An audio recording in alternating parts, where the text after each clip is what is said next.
Hello guys. आज मैं discuss करने वाला हूँ बहुत ज़्यादा इम्पोर्टेंट थिंग्स।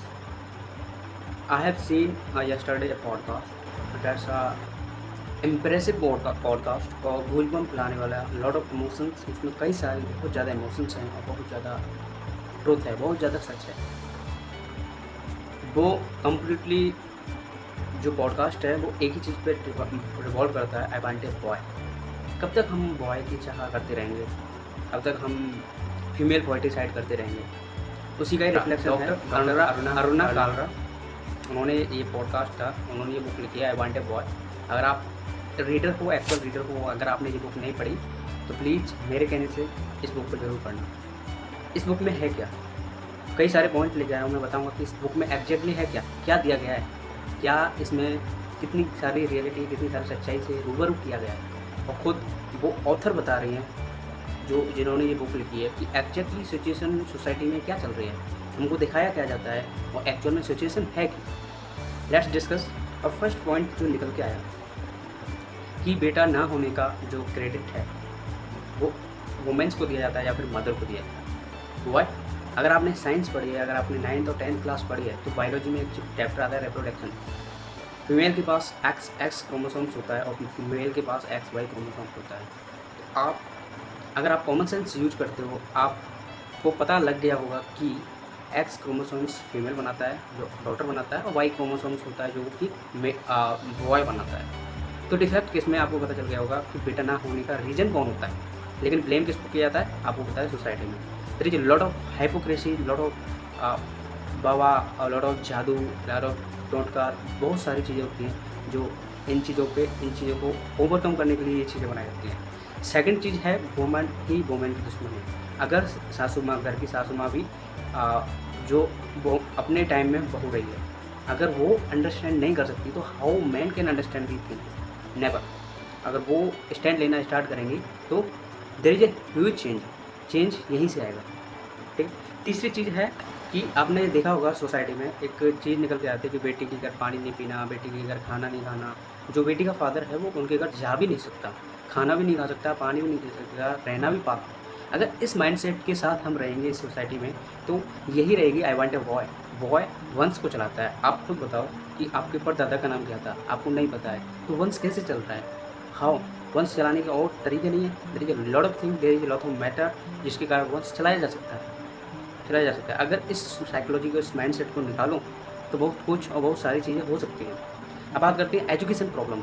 सबसे बड़ी चीज़ जो एक फैक्ट आया था, डॉक्टर अरुणा कालरा ने बताया था कि आई वांट ए बॉय की डिमांड एजुकेशन पे डिपेंड नहीं है। जो हाईली एजुकेटेड है, IAS IPS डॉक्टर्स लोग हैं, वो भी बॉय की डिमांड करते हैं। बहुत सारे मुहूर्त निकलते हैं, बहुत सारी चीज़ें निकलते हैं जिसके बेसिस पे वो डिसाइड करते हैं कि उनको भी लड़का चाहिए, उनको भी लड़का चाहिए। डॉक्टर की डिमांड कोई नहीं करता है। And the things is that education problem है, एजुकेटेड लोग नहीं हैं। अगर एजुकेशन इम्प्रूव होगी तो ये सारी चीज़ें कई हद तक सुधार में आएंगी। अब बात करते हैं कि लॉ एनफोर्समेंट जो कि पहले से ही पता लग जाता है कि लड़का हो या लड़की होगी और ये इलीगल चल रहा है। ये बहुत सारे, ये इलीगल तो है, ये कानून एक्सेप्ट नहीं करता है, लेकिन ये बहुत सारे सिटी में ओपनली चल रहा है और इसका कोई कंट्रोल करने वाला नहीं है। लॉ हमारे पास बहुत हैं, वही बात आ जाती है लॉ एनफोर्समेंट की। नेक्स्ट है बेटी बचाओ बेटी पढ़ाओ। ये एक थीम लाई गई है और बहुत सारा काम कर रही है बेटी बचाओ बेटी पढ़ाओ। लेकिन एक्चुअल चीज़ क्या है पता है? एक्चुअल चीज़ ये है कि जब हमारे सराउंडिंग्स ही एजुकेटेड नहीं होंगे तो बेटी बचाओ बेटी पढ़ाओ का फायदा क्या है? कुछ नहीं। एजुकेटेड फीमेल्स भी यही सेम प्रॉब्लम फेस कर रही हैं जो अनएजुकेटेड फीमेल कर रही हैं। तो what the difference between the educated women and uneducated women? Beti Bachao Beti Padhao. Surroundings को भी तो पढ़ाना पड़ेगा। जब उनकी कोई सुनेगा ही नहीं, समझेगा ही नहीं तो पढ़ने का क्या फ़ायदा रहा? Next is mother kill her daughter. ये आपको ऑकवर्ड लगा होगा कि मदर ही डॉटर को मार देती है। क्यों मार देती है? जब वो खुद मदर प्रताड़ित, जो फैमिली का प्रेशर है, फैमिली की सराउंडिंग्स में जाते हो, सराउंडिंग्स में अच्छे से नहीं देखा जाता है, एजुकेशन प्रॉब्लम होती है। जन्म से लेके मरने तक का स्ट्रगल उस माँ ने, उस मदर ने देखा हुआ है। और जब उस मदर को पता है कि यही सेम काम, यही सेम चीज़ मेरी डॉटर के साथ होने वाली है तो वो सीधा मार देती हैं। There is lot of case. Doctor Aruna Kalra ने बताया कि बहुत सारे केस ये ऐसे भी आते हैं जो मदर ही डॉटर को मार देती है, भ्रूण हत्या खुद की सेल्फ ही कर देती है। उनको पता है कि ये सेम जिल्लत मैं अपनी बेटी के साथ देख रहा हूँ, क्यों ना मैं खुद ही मार दूँ इसको।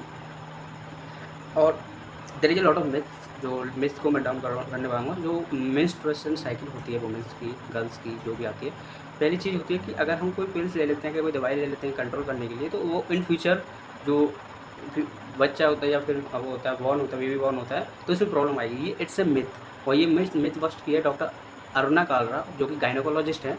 वो क्लियरली किया है कि अगर आपको ये प्रॉब्लम होती है तो you have to prefer of some medicine under the guidance, under the preference of any doctor, gynaecologist, anything. And इससे कोई फर्टिलिटी इफेक्ट नहीं होती है। So the things it's I opening things. ऐसे ही मैं कोई ऐसा पॉडकास्ट या ऐसा कोई एनालिसिस लेके आऊँगा जिसकी आपको रोक आ जाएंगी, और बहुत सारी there is a lot of emotions. वो बताते टाइम ही इमोशनल हो गई थी। There is a reality in our society, we have to change it. इसकी रिस्पॉन्सिबिलिटी कौन लेगा? इसकी रिस्पॉन्सिबिलिटी हम लेंगे, आप लेंगे। ओके, सो जय हिंद।